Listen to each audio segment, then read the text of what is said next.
चलिए प्रारंभ करते हैं। सभी लोग हाथ जोड़ लीजिए। हम नमोकार मंत्र का पाठ 3 बार करेंगे। नमो अरिहंताणं, नमो सिद्धाणं, नमो आयर्याणं, नमो उवच्छायाणं, नमो लोये सविसाहुणं, नमो अरिहंताणं, नमो सिद्धाणं, नमो आयर्याणं, नमो उवच्छायाणं, नमो लोये सविसाहुणं, नमो अरिहंताणं, नमो सिद्धाणं, नमो आयर्याणं, नमो उवच्छायाणं, नमो लोये सविसाहुणं। अभी हमने यहाँ पे पांचों परमेष्टियों को अर्थात अरहंतों को, सिद्धों को, आचार्यों को, उपाध्यायों को और जगत के सभी साधुओं को, मतलब सर्वलोक में जितने भी साधु हैं उनको यहाँ पे हमने नमस्कार किया है। आज हम सब एकत्रित हुए हैं तो एक विशेष कक्षा के लिए एकत्रित हुए हैं, जिसमें हम जानने वाले हैं श्रुत पंचमी का इतिहास। जो श्रुत पंचमी पर्व अभी विगत दिनों में 27 तारीख को गया ही है, उससे जुड़ा एक बहुत बड़ा इतिहास कि वास्तव में श्रुत पंचमी क्यों मनाई जाती है, उसका कारण क्या है कि हम श्रुत पंचमी क्यों मना रहे हैं, कैसे मनाई जाती है, कब मनाई जाती है, इत्यादि विषयों के बारे में हम आज की कक्षा में जानेंगे कि वास्तव में वास्तविकता है क्या। उससे पूर्व हम ये जान लेते हैं कि वास्तव में श्रुत पंचमी पर्व पे किया क्या जाता है, होता क्या है, इसका नामकरण श्रुत पंचमी ऐसा क्यों पड़ा। तो सबसे पहले नाम के ऊपर विचार करते हैं। श्रुत पंचमी क्या है? यहाँ पे दो शब्द हैं, श्रुत और पंचमी। जिस दिन श्रुत की आराधना की गई, अर्थात जिस दिन सबसे पहले ग्रंथ लिपिबद्ध किए गए, उस दिन श्रुत को लिखा गया, सबसे पहले श्रुत को लिखा गया, इसलिए उस दिन श्रुत की आराधना की गई थी। और उसी के साथ साथ उस दिन ज्येष्ठ शुक्ल पंचमी का दिन था जिस दिन श्रुत की आराधना की गई, इसीलिए वो दिन श्रुत पंचमी के नाम से जाना लग गया जाने जाने लग गया। और इसी का दूसरा नाम ज्ञान पंचमी भी दिया जाता है, अर्थात जिस दिन ज्ञान की पूजा की जाती है, ज्ञान को मुख्य किया जाता है, इसीलिए इसका दूसरा नाम ज्ञान पंचमी भी होता है। इस दिन अनेकों लोग बहुत सारे काम करते हैं। उस दिन विधान होता है, पूजा आदि भक्ति करते हैं, रथ यात्राएं निकलती हैं, जिनवाणी जो बिगड़ गई हैं, जिनकी जिल्द हट गई है, उसको सुधारा जाता है। मतलब सीधे सीधे उस दिन हम जिनवाणी के ऊपर आधारित होते हैं, हम जिनवाणी की संरक्षण करते हैं, जो जिनवाणी बिगड़ गई है उसको सुधारते हैं। उस दिन हम पूरी श्रुत की आराधना करते हैं। स्वाध्याय होता है मंदिर में, विशेष स्वाध्याय, विशेष गोष्ठियों का आयोजन होता है। लेकिन ये इस बार की श्रुत पंचमी ऐसी थी जिस दिन हम कुछ विशेष कार्य मंदिरों में नहीं कर पाए, लेकिन ऑनलाइन हमने सबने पूरा लाभ कहीं ना कहीं से जरूर अवश्य लिया होगा श्रुत पंचमी पर्व का। लेकिन ये श्रुत पंचमी पर्व मात्र इतना ही नहीं है कि हमने शास्त्रों को ठीक कर लिया, हमने पूजा आदि कर ली, ये यहाँ तक सीमित नहीं है। वास्तव में श्रुत पंचमी पर्व के साथ एक बहुत बड़ा इतिहास जुड़ा हुआ है, वो हमें जानना बहुत जरूरी है। क्यों? क्योंकि एक महान पर्व है जिस दिन ग्रंथ हमारे सामने उपलब्ध हुए, सर्वप्रथम ग्रंथ जिस दिन लिखे गए, उस तिथि के बारे में भी जानना बहुत आवश्यक है। तो आइए बिना देरी करे हम उसके बारे में जानना प्रारंभ करते हैं। चलते हैं थोड़े बहुत समय पहले, बात करें तो सीधा हम ऋषभ देव भगवान के काल में चलते हैं। ऋषभ देव भगवान जो हमारे आदि तीर्थंकर थे, जिन्होंने तीर्थंकर की परंपरा को चालू किया, ऐसे आदिनाथ भगवान। वहीं से वे अपनी आत्मा को जानते थे, उनकी दिव्य ध्वनि कीर्ति थी और अन्य लोगों को भी कल्याण करने का मार्ग मिलता चला जाता था। ऐसी परंपरा अजित नाथ भगवान तक आई, फिर संभवनाथ भगवान तक आई, फिर अभिनंदन नाथ भगवान तक आई। ऐसी परंपरा धीरे धीरे चलती जा रही थी। लेकिन जैसे ही पुष्पदंत भगवान तक वो बात आई और थोड़ा और आगे बात करें तो धर्मनाथ भगवान तक बात आई, तो वहां इस काल से धर्म का व्यवच्छेद या धर्मच्युत होने लगा, धर्म खत्म होने लगा। धर्म का 7 बार विध्वंस हुआ कि धर्म पूरा खत्म हो गया और उसका फिर से प्रतिष्ठापन किया गया, अर्थात धर्म को फिर से स्थापित किया गया, अर्थात धर्म हमारे बीच में नहीं बचा था। ऐसे ही परंपरा धीरे धीरे आगे बढ़ती गई, करते करते पार्श्वनाथ भगवान आए। पार्श्वनाथ भगवान के बाद अपने महावीर भगवान आए, जो हमारे शासन नायक हैं, जिनके शासन में हम जीते हैं। तो ये काल कितनी पुरानी बात है महावीर भगवान की, 2618 वर्ष पुरानी ये बात है कि महावीर भगवान इस धरती पर थे, हम सबको उपदेश दिया करते थे। 72 वर्ष की उनकी आयु थी, जिसमें से 12 वर्ष तो उन्होंने मात्र उपदेश ही दिया था, अर्थात उनकी दिव्य ध्वनि ही खिरी थी। उनकी ही परंपरा में महावीर भगवान हमारे अंतिम 24 तीर्थंकर थे। उसी परंपरा के बाद, क्योंकि उस समय चौथा काल अंत होने वाला था, मात्र 15 वर्ष शेष बचे थे। उसमें से 12 वर्ष पहले उनकी दिव्य ध्वनि खिरनी प्रारंभ हो गई थी, अर्थात 3 वर्ष कुछ महीने ऐसे कुछ दिन बचे हुए थे। बाद में उसके बाद महावीर की परंपरा के बाद ही 3 अनुबद्ध केवली हुए। कौन हुए? 3 अनुबद्ध केवली हुए, जो स्वयं केवली हुए। उसके बाद वहीं पे आगे बढ़ते हुए, अर्थात महावीर भगवान के 62 वर्ष अर्थात 62 वर्ष बाद ही 3 अनुबद्ध केवली हुए। 100 वर्षों में 5 श्रुत केवली हुए, जिनमें अंतिम श्रुत केवली का नाम है भद्रबाहु, अर्थात जिनको 12, जैसे कहते हैं ना जिनवाणी द्वादशांग रूपी है, तो उनको पूरा जिनवाणी का ज्ञान था उन श्रुत केवलियों को, जिनमें अंतिम श्रुत केवली भद्रबाहु थे। उसी के बाद आगे हम चलें, थोड़े और काल आगे चलें, तो उसके बाद 11 आचार्य हुए, जिन 11 आचार्यों को 11 अंग 9 पूर्व का ज्ञान था। अब आप देखिए धीरे धीरे यहाँ से ज्ञान का हास चालू हो गया है, लोगों को याद रहना नहीं है आचार्यों तक। अब धीरे धीरे सबकी बुद्धि कमजोर होती जा रही है, लोगों को द्वादशांग का ज्ञान खत्म होता जा रहा है। अभी तक हमने देखा 3 अनुबद्ध केवलियों को पूरा ज्ञान था, उसके बाद 5 ऐसे श्रुत केवली हुए जिनको द्वादशांग का पूरा ज्ञान था, लेकिन उसी के बाद 11 ऐसे आचार्य हुए जिनको 11 अंग 9 पूर्व का ज्ञान था। और आगे हम क्रम में चलें तो ऐसे उसके बाद 11 आचार्यों के बाद 5 ऐसे आचार्य हुए जिनको मात्र 11 अंग का ज्ञान था, अर्थात पहले वालों को 11 अंग 9 पूर्व का ज्ञान था और अब वालों को 11 अंक का ज्ञान था। और आगे चलें तो बाद में 4 ऐसे केवली हुए जिनको मात्र 1 अंग का ज्ञान था। कितने अंग का? 1 अंक का ज्ञान था, मात्र आचारांग अंग का उनको ज्ञान था। अब आप देखिए श्रुति परंपरा, जो जहां हमारी परंपरा ऐसी चली करती थी जहां हम सुन के और बोल के ही याद कर लिया करते थे, वहां अब परंपरा धीरे धीरे वो खत्म होती जा रही है। 11 अंग से सीधा हम नीचे आ गए 1 अंग पे। अब 4 मुनिराज ऐसे हुए जिसमें अंतिम लोहाचार्य हुए जिनको मात्र 1 अंग का ज्ञान था। मतलब महावीर भगवान से लेकर 1 अंग के ज्ञान तक 28 आचार्य हुए जिनको 1 अंग का ज्ञान था। कितने आचार्य हुए? 28 आचार्य हुए जिनको 1 अंग का ज्ञान था। अब जैसे जैसे परंपरा आगे बढ़ती चली गई, आचार्य आगे बढ़ते चले गए, आचार्यों को द्वादशांग रूपी ज्ञान तो नहीं हुआ, किसी 1 अंग का ज्ञान तो नहीं हुआ, लेकिन किसी 1 अंग के किसी 1 अंश का ज्ञान उनको अवश्य रहा। उसी क्रम में 29वें नंबर के आचार्य अरहद बलि हुए और 30 नंबर के आचार्य माघनंदी आचार्य हुए, जिनके ही शिष्य 2 शिष्य रहे माघनंदी आचार्य के। एक तो हमारे शिष्य रहे जिनसेन आचार्य और दूसरे रहे धरसेन आचार्य। कौन से आचार्य? धरसेन आचार्य। किसके शिष्य थे? माघनंदी आचार्य के शिष्य थे 2, जिनसेन आचार्य और दूसरे थे धरसेन आचार्य। ऐसे 2 शिष्य किनके हुए? माघनंदी आचार्य के हुए, जिनको कितना ज्ञान था? जिनको 1 अंग का ज्ञान नहीं था, जिनको मात्र 1 अंग के किसी 1 अंश का ज्ञान था। कहीं कहीं शास्त्रों में ऐसा भी लिखा है कि धरसेन आचार्य को भी 1 अंग का ज्ञान था, लेकिन अधिक से अधिक हमें जितनी जानकारी मिलती है वे इसी की मिलती है कि उनको 1 अंश, 1 अंग के किसी एक छोटे से अंश का उनको ज्ञान था। थोड़ा और आगे चले, अब हम धरसेन स्वामी तक आ चुके हैं। तो धरसेन स्वामी को कितना ज्ञान था? क्योंकि 1 अंग के 1 अंश का ज्ञान है, तो एक बार देखें कि उसकी पता लगे कि हमें कितना ज्ञान था। तो 12 अंग होते हैं द्वादश अंग में। 12 अंग में 12वें अंग का नाम था दृष्टिवाद अंग।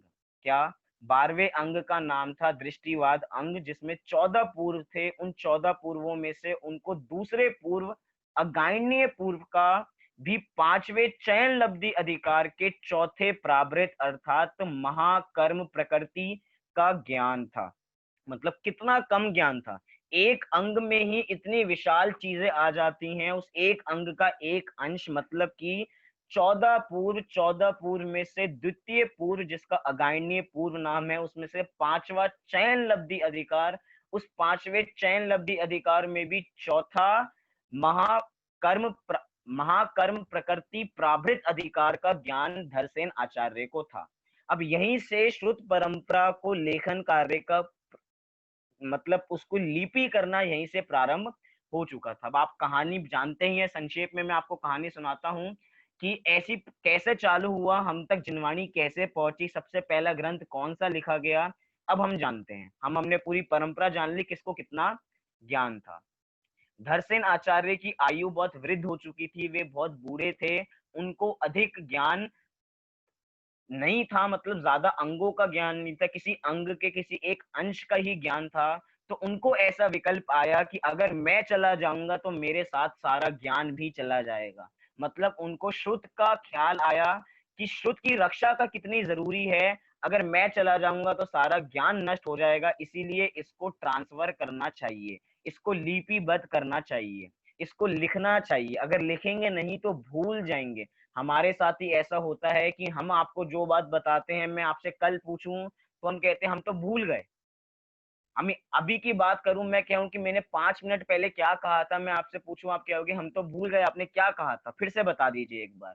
मतलब श्रुत परंपरा धीरे धीरे कैसे खत्म होती जा रही थी, आप अभी वर्तमान में देख सकते हैं। और ऐसा विकल्प कब आया था, अभी से 2000 वर्ष पूर्व धरसेन आचार्य को आया था कि श्रुत परंपरा धीरे धीरे नाश होती जा रही है, तो इसको लिखना बहुत जरूरी है। क्योंकि धरसेन आचार्य की भी बहुत आयु हो चुकी थी, तो उन्होंने एक पत्र लिखा, जिस पत्र में उन्होंने लिखा श्रुत संरक्षण पत्र, जिसको नाम से जाना जाता है।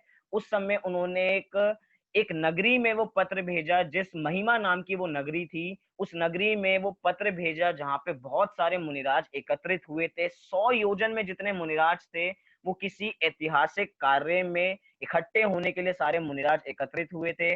वहीं पे धरसेन आचार्य ने उन मुनिराज को, उन आचार्यों को एक पत्र दिया कि आपके संग में कोई ऐसे 2 मुनिराज हों जो श्रुत को याद रख सकें और उसको लिपिबद्ध कर सकें, तो आप हमें उन तक अवश्य भेजें, जिससे हम उनको अपना ज्ञान दे सकें और वे उसको लिपिबद्ध कर सकें।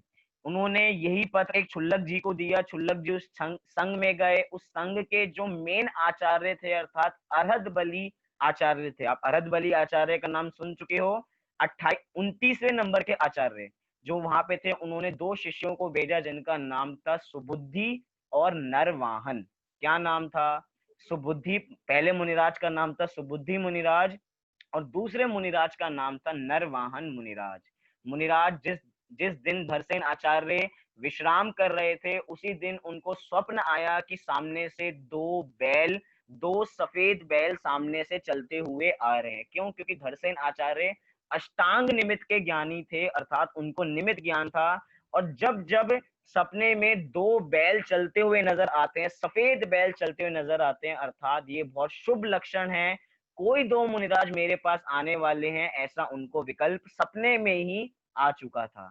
जैसे ही वे अपनी आत्मा से बाहर आते हैं बाद में और देखते हैं कि सामने से 2 मुनिराज चलते हुए आ रहे थे, और वे 2 मुनिराज कौन थे? सुबुद्धि मुनिराज और नरवाहन मुनिराज, जिनको हम पुष्पदंत मुनिराज, पुष्पदंत आचार्य और भूत बलि आचार्य के नाम से जानते हैं। वे अपने में पूरे थे, उसके बावजूद भी धरसेन आचार्य को विकल्प आया कि मैं जिन तक अपना श्रुत पहुंचाना चाह रहा हूं, जिन तक जितना मुझे ज्ञान है मैं उनको देना चाह रहा हूं, तो उनको उतना ज्ञान बराबर होना चाहिए। अर्थात ऐसा ना हो कि मैं उनको ज्ञान दे दूं और वे उसको भूल जाएं। उन्होंने उनकी परीक्षा ली। वास्तव में 2 बैल जिसके स्वप्न में आते हैं, उसी से परीक्षा हो जाती है कि सामने वाले व्यक्ति कितने होशियार हैं, कितने बुद्धिमान हैं। उसके बावजूद भी धरसेन आचार्य को इतना तीव्र विकल्प था कि जिनवाणी का संरक्षण होना चाहिए, इसकी वजह से उन्होंने उन दो मुनिराजों की परीक्षा की और उन दो मुनिराजों को एक मंत्र दिया। एक मंत्र में एक अक्षर कम था और एक मंत्र में एक अक्षर ज्यादा था।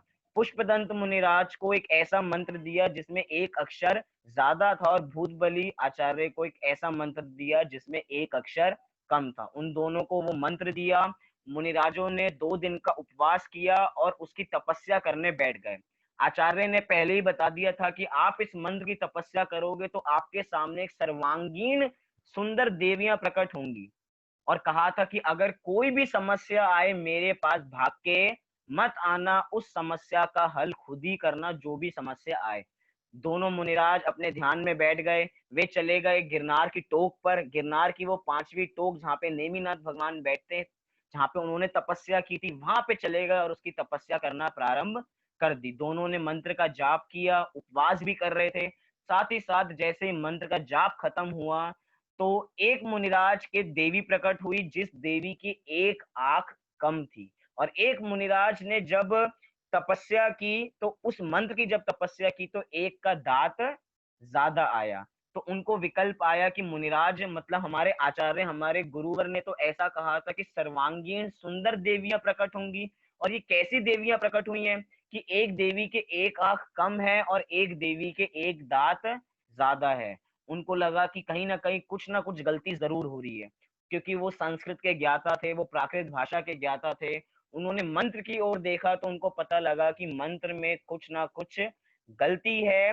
कि जब उनको पता लगा कि एक देवी के एक आंख कम है तो उन्होंने मंत्र को देखा तो उन्होंने पाया कि एक मंत्र में एक अक्षर कम है। और जब दूसरे मुनिराज ने देवी की ओर देखा तो उसके दांत अधिक थे, तो उन्होंने मंत्र की ओर नजर दृष्टिपात किया तो उनको पता लगा कि एक इस मंत्र में एक अक्षर ज्यादा है। तो जैसा उनको पता लगा उन्होंने, क्योंकि संस्कृत व्याकरण के तो ज्ञाता थे ही, प्राकृत भाषा के ज्ञाता वो थे ही क्योंकि महान आचार्य हैं, उन्होंने उस मंत्र को ठीक किया और उसकी तपस्या की और दोनों सर्वांगीण सुंदर देवियां प्रकट हुई। और देवियां जैसे ही प्रकट हुई उन्होंने कहा कि हे स्वामी आप हमसे क्या कार्य कराना चाहते हैं, क्योंकि देवियां हैं। तो मुनिराजों ने सामने से कहा कि हमें कोई कार्य नहीं कराना है, हमें तो हमारे गुरुवर ने कहा था कि इस मंत्र की तपस्या करो तो 2 सुंदर देवियां प्रकट होंगी, हमने तो उनके कहे अनुसार ऐसा कार्य किया है, हमें आपसे कुछ भी प्रलोभन हमें आपसे कोई भी चीजों की आवश्यकता नहीं है। तो वो देवियां वहां से चली गईं। वो 2 मुनिराज वापसी धरसेन आचार्य के पास आए। धरसेन आचार्य ने उनकी प्रतिभा जानी कि वास्तव में वो कितने प्रतिभाशाली हैं। इसको जान के उन्होंने अपना ज्ञान अर्थात जितना उनको ज्ञान था, जितने अंग के अंश का ज्ञान उनको था, वे उन्होंने सामने वाले दोनों आचार्यों को देना प्रारंभ कर दिया, अर्थात उनको पढ़ाना प्रारंभ कर दिया। और ये पढ़ाई उनकी कब पूरी हुई, जब उन्होंने अपना पूरा ज्ञान उनको दे दिया। धरसेन आचार्य ने आचार्य पुष्पदंत और आचार्य भूतबली को अपना पूरा ज्ञान दे दिया। तो ये अध्ययन पूरा हुआ आषाढ़ शुक्ल एकादशी को। क्या? जिस दिन धरसेन आचार्य ने आचार्य भूतबली और आचार्य पुष्पदंत को पूरा ज्ञान दे दिया उस दिन की तिथि थी आषाढ़ शुक्ल एकादशी। उस दिन बहुत सारे देवगण भी आए जिन्होंने तपस्या की, जिन्होंने उनके साथ पूजा की कि अब हमारे गुरुवर का जितना भी उनको ज्ञान देना था वे पूर्ण हो चुका है। सोचिए धरसेन आचार्य को कितना तीव्र विकल्प था कि मैं चला जाऊंगा तो मेरे साथ शुद्ध भी चला जाएगा, इसलिए उन्होंने जल्दी से बिना देरी किए परीक्षा करके जल्दी से सारा ज्ञान उनको दे दिया। आगे क्या हुआ? तो आगे ये हुआ कि धरसेन आचार्य धीरे धीरे थोड़े आयु में वृद्ध तो थे ही, तो शिथिल होते जा रहे थे, उनके समाधि का समय आता जा रहा था। तो जो उनके शिष्य थे अर्थात आचार्य भूतबली और आचार्य पुष्पदंत, उन्होंने सोचा कि हम अपने गुरुवर के साथ ही रहते हैं, हम अपने आचार्य के साथ ही रहते हैं। लेकिन आचार्य धरसेन को ऐसा फिर से विकल्प आया कि अगर ये मेरे साथ रहेंगे तो मेरी देख संभाल में ही अपना जीवन व्यतीत कर देंगे, ये श्रुत को नहीं लिख पाएंगे। उन्होंने तुरंत आदेश दिया कि आप यहाँ से चले जाओ, आप दूर देश चले जाओ और फिर इस श्रुत को लिपिबद्ध करने का कार्य करो। दोनों आचार्य चाहते नहीं थे कि वे अपने गुरु को छोड़ के आए, क्योंकि गुरु ने उनको इतना महान ज्ञान दिया है। लेकिन गुरु आज्ञा का कौन उल्लंघन कर सकता है, कौन उनकी अवज्ञा कर सकता है, तो दोनों आचार्यों को दूर जाना पड़ा। अर्थात आचार्य भूतबली और आचार्य पुष्पदंत कहाँ चले गए? वो चले गए अंकलेश्वर अर्थात गुजरात। दोनों आचार्य चले गए, वहीं पे उन्होंने चातुर्मास किया, क्योंकि उस समय बारिश का समय था, कहीं उधर इधर उधर आवागमन नहीं कर सकते थे। तो उन दोनों आचार्य ने अंकलेश्वर में ही अर्थात गुजरात में अपना चातुर्मास किया। जब चातुर्मास पूरा हुआ तो दोनों मुनिराज अपनी अपनी दिशाओं में चले गए। अर्थात जो आयु में वृद्ध थे ऐसे पुष्पदंत आचार्य वे चले गए वनवास देश की ओर। कहाँ चले गए? वे चले गए वनवास देश की ओर। और भूतबली आचार्य चले गए द्राविड़ द्राविड़ देश की ओर अर्थात मथुरा देश वे चले गए चातुर्मास के बाद। अब दोनों आचार्यों की दिशाएं अलग अलग हो गई थी, दोनों अलग अलग हो गए थे। अब दोनों को श्रुत का लेखन प्रारंभ करना था। आयु में वृद्ध कौन थे? आयु में वृद्ध थे आचार्य पुष्पदंत, थोड़े वृद्ध थे अर्थात अब उनकी ज्यादा आयु शेष नहीं थी।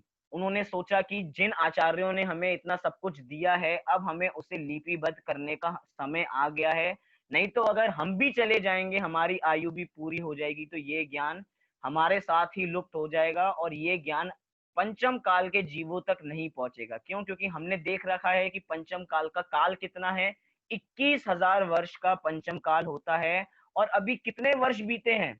अभी मात्र 600 वर्ष ही बीते हैं। कितने वर्ष? मात्र अभी 600 वर्ष ही बीते हैं। 600 कहें या 700 वर्ष, 680 वर्ष ही अभी बीते हैं, इससे ज्यादा वर्ष बीते नहीं है। अर्थात 20,700 वर्ष अभी भी शेष हैं। और शुद्ध ज्ञान को आगे तक रखना है तो हमें उसका लेखन चालू कर देना चाहिए। पुष्पदंत आचार्य ने जो आयु में वृद्ध थे उन्होंने ग्रंथ का प्रारंभ किया, ग्रंथ का लेखन प्रारंभ किया। आपने ग्रंथ का नाम सुना होगा जिसका नाम है षट खंडागम। आप सबने सुना होगा जब नमोकार मंत्र की चर्चा चलती है तो पूछा जाता है कि नमोकार मंत्र किस ग्रंथ में लिखा गया है, तो हमें पढ़ाया जाता है कि नमोकार मंत्र षट खंडागम में लिखा गया है। तो उसी ग्रंथ की रचना प्रारंभ हो गई आचार्य पुष्पदंत के द्वारा। कई बार हमें ऐसा लगता है कि दोनों आचार्यों ने ग्रंथ एक साथ लिखा था, लेकिन ऐसा नहीं है। दोनों आचार्यों ने ग्रंथ अलग अलग जगह पे अलग अलग समय पे लिखा था। आचार्य पुष्पदंत ने जैसे कि षट खंडागम के 6 अलग अलग खंड हैं। क्या? षट खंडागम के 6 अलग अलग खंड हैं। उसमें से पहला खंड है जीवत्थान। कौन सा खंड है? जीवत्थान नाम का खंड है। उस जीवत्थान खंड के प्रारंभ में आचार्य पुष्पदंत ने 177 सूत्र लिखे। कितने? 177 सूत्र लिख के उनको लगा कि मेरी आयु पूरी हो जाएगी, तो उन्होंने अपने शिष्य जिन पालित के द्वारा वो 177 सूत्र जो उन्होंने प्रथम खंड जीवत्थान के किसी एक अंश के लिखे थे वो उन्होंने आचार्य भूतबली के पास भेज दिए। और जिन पालित को कहा कि ये आचार्य भूतबली को दे देना, वे इसको देख के समझ जाएंगे कि मेरी आयु भी पूरी होने वाली है, इससे ज्यादा कार्य मैं नहीं कर पाऊंगा। सोचिए, अभी मात्र 177 सूत्र लिखे गए हैं और वो भी 6 खंड में से एक खंड के किसी एक अंश के। मतलब पहला खंड का नाम है जीवत्थान, और जीवत्थान का कितना विस्तार है? सत, संख्या, क्षेत्र, स्पर्शन, काल, अंतर, भाव, अल्प, बहुत, ऐसे उसके 10 भेद हैं। और 10 भेदों में से मात्र पहला भेद जो सत भेद है, उस सत भेद के भी आचार्य पुष्पदंत ने 177 सूत्र लिखे, इससे ज्यादा सूत्र वे नहीं लिख पाए। तो 177 सूत्र के मंगलाचरण स्वरूप में ही आचार्य पुष्पदंत ने नमोकार मंत्र की रचना की, जिसको हम रोज 9 बार पढ़ते हैं। उस समय आचार्य पुष्पदंत को लगा कि सबसे पहले कोई अक्षर लिखे जाने चाहिए तो वो नमोकार मंत्र लिखा जाना चाहिए। अर्थात अरहंत, सिद्ध, आचार्य, उपाध्याय, साधुओं का स्मरण होना चाहिए। तो उन्होंने उनको सर्वप्रथम नमस्कार किया। फिर वे सारे 177 सूत्र के जो ग्रंथ था, जो जीवत्थान का कुछ अंश था, वो गया आचार्य भूतबली के पास। आचार्य भूतबली को वो 177 सूत्र देख के इतना हर्ष हुआ कि उनको लगा अब कार्य प्रारंभ हो चुका है, अब श्रुत की रचना प्रारंभ हो चुकी है, अब मुझे भी कार्य प्रारंभ कर देना चाहिए। उन्होंने भी उस कार्य को आगे प्रारंभ किया, उन्होंने भी उसको लिपिबद्ध प्रारंभ कर दिया। फिर उन्होंने कितने विशाल ग्रंथ की रचना की अगर मैं आपको बताऊं। वो षट खंडागम ग्रंथ में कितने सूत्र थे?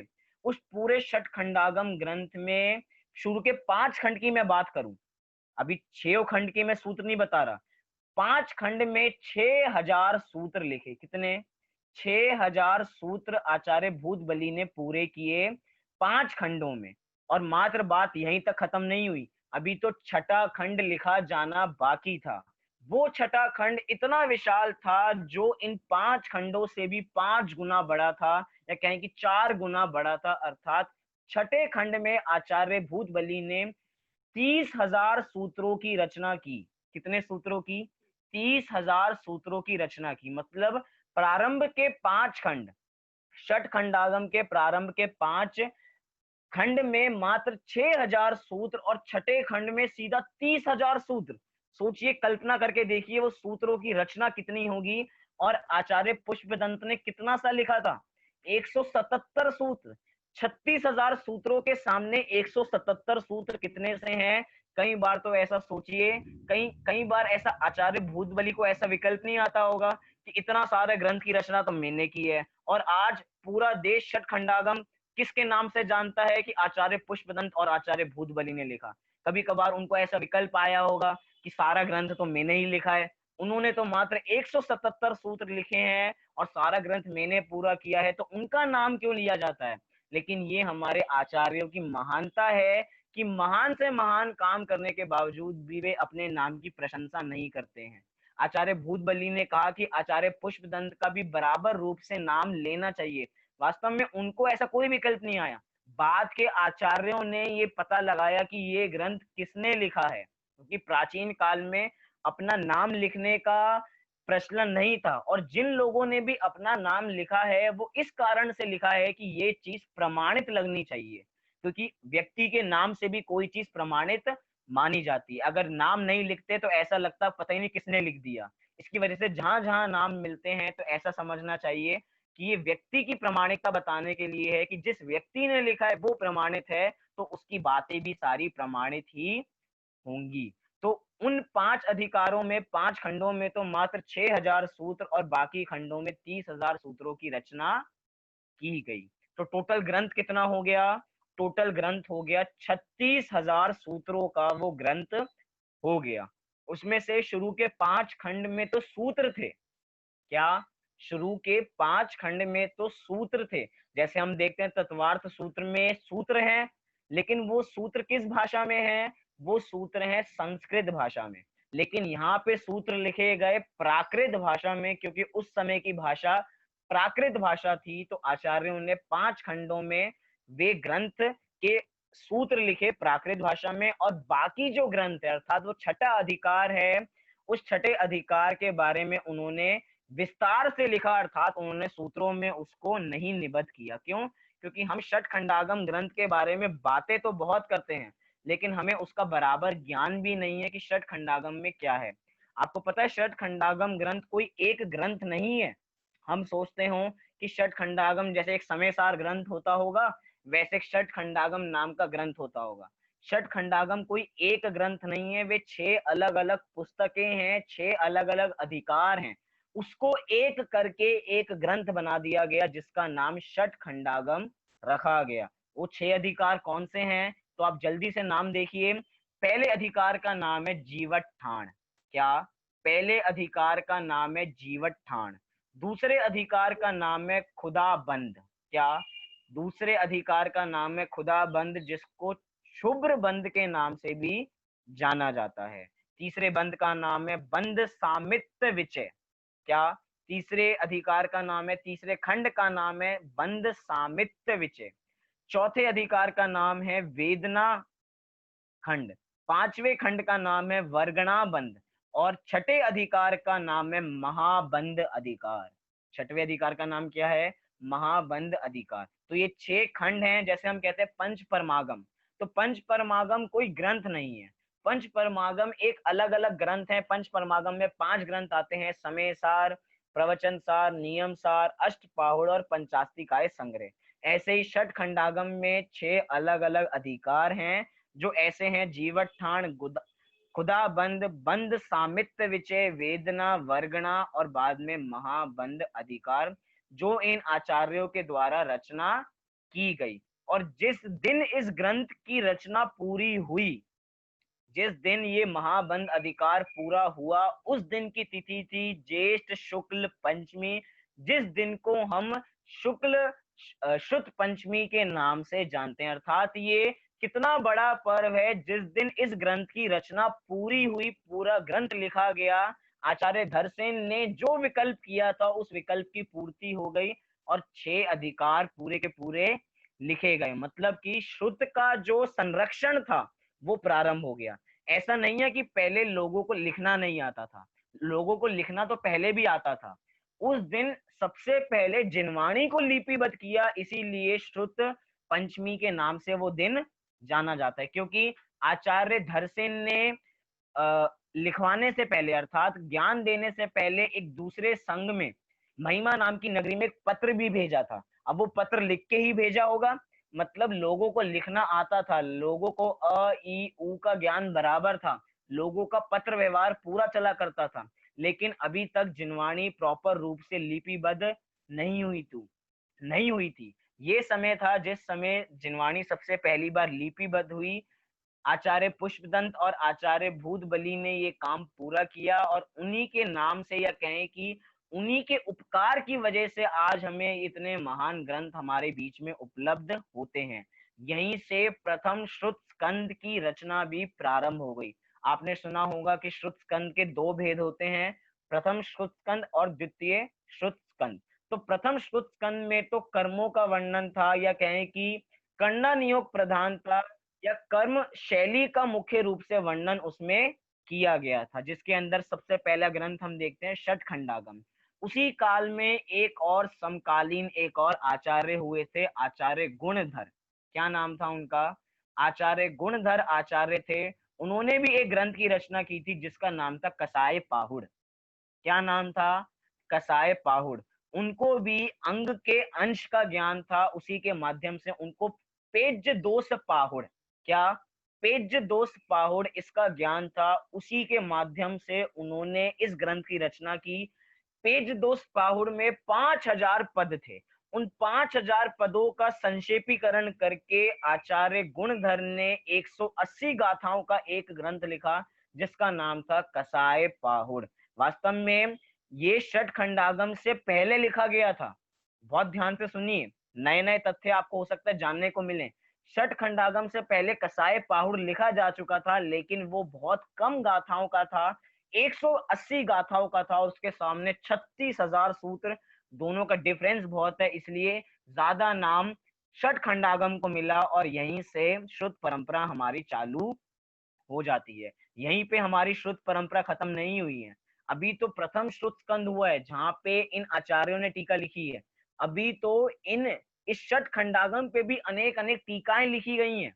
हो सकता है आपको लग रहा हो ये सारी बातें कैसी हैं, लेकिन ये बातें वास्तव में जानने योग्य हैं कि हमारे तक ये आगम जो हम देखते हैं, ये जिनवाणी हमें मिल गई है, ये जिनवाणी हमें मिली कैसी है?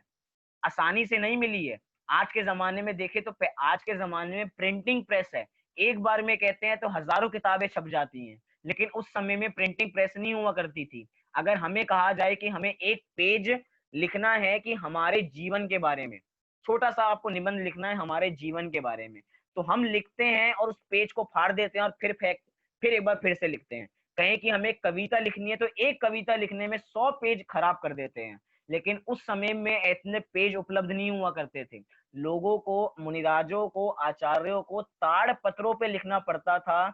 वो ताड़ पत्र भी ऐसे नहीं होते थे कि पेड़ से जो भी पत्ता गिरा उस पे लिखना प्रारंभ कर दिया, क्योंकि वो पत्ते भी स्पेशल होते थे। क्योंकि अगर उन्होंने उन्होंने उन पत्तों पे लिख दिया जो पेड़ से गिरे हैं, वो तो लिख दिया उन्होंने, बाद में चूरा हो जाएंगे, उनका संरक्षण नहीं हो पाएगा। आचार्यों ने ताड़ पत्रों को लिया, उसको इकट्ठा किया और उसके बाद सुई की नोक से, किसकी नोक से? सुई की नोक से एक एक अक्षर उन्होंने उस ताड़ पत्र में लिपिबद्ध किया है। अब आप सोचिए, आपको सुई से कुछ लिखना है और कितना लिखना है? 36,000 सूत्र लिखने हैं। आप सुन के ही कहोगे मैं नहीं करूंगा कुछ काम भी, सुन के ही हम पीछे हो जाएंगे। लेकिन हमारे आचार्यों को श्रुत का संरक्षण का विकल्प आया, तो उन्होंने 36,000 सूत्रों की रचना की। और सोचिए, जब उन सुई के माध्यम से रचना करते होंगे तो हाथ से खून भी निकलता होगा। उस समय ऐसी फैसिलिटी नहीं है कि आपने गलत लिख दिया और उसको मिटा दो आप। आपके पास कोई इरेजर नहीं है। आपको बिल्कुल सोच समझ के बिल्कुल बुद्धिपूर्वक लिखना है। गलत होगा तो आपका वो पूरा ताड़पत्र खराब हो जाएगा, आपको नए ताड़पत्र पे लिखना प्रारंभ करना होगा। और कई बार हम ये भी चीज सुनते हैं कि मुनिराज इतने वीतरागी होते हैं, इतने वीतरागी होते हैं, जो वो लिखते हैं वहीं पे छोड़ के आगे चले जाते हैं, कि जो चीज वहां पे लिखी आगे चले गए, फिर वहां पे लिखी कोई चीज, मतलब एक गाथा लिखी एक पेड़ के नीचे, उसको वहीं पे छोड़ के चले गए, आगे बढ़ गए, फिर एक गाथा लिखी, फिर वहां पे छोड़ के चले गए। लेकिन वास्तव में ऐसा होता नहीं है। मुनिराजों को, जिन आचार्यों को श्रुत के संरक्षण का इतना तीव्र विकल्प है, वो ऐसा करेंगे कि एक चीज लिखेंगे वो छोड़ के वहीं पे चले जाएंगे। ऐसा करेंगे तो कितनी अलग अलग जगहें लोगों का चातुर्मास होता है, तो अलग अलग जगह ग्रंथ हो जाएंगे, तो वो एकत्रित कैसे होंगे।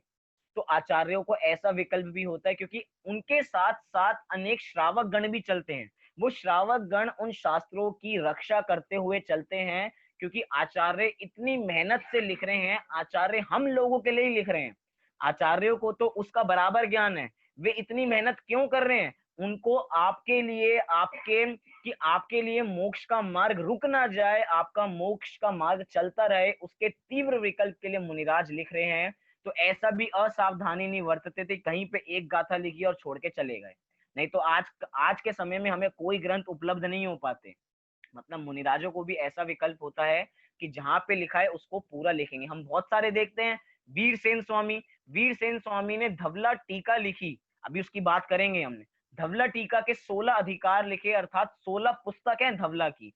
उन्होंने उस 16 पुस्तकों को लिखने के लिए एक ही जगह चुनी, और वहीं पे वो चातुर्मास अलग अलग जगह पे करते रहे, जिससे वो पूरे श्रुत की परंपरा को कायम रखें, जिससे वो सारे श्रुत को एक बराबर एक जगह रखें।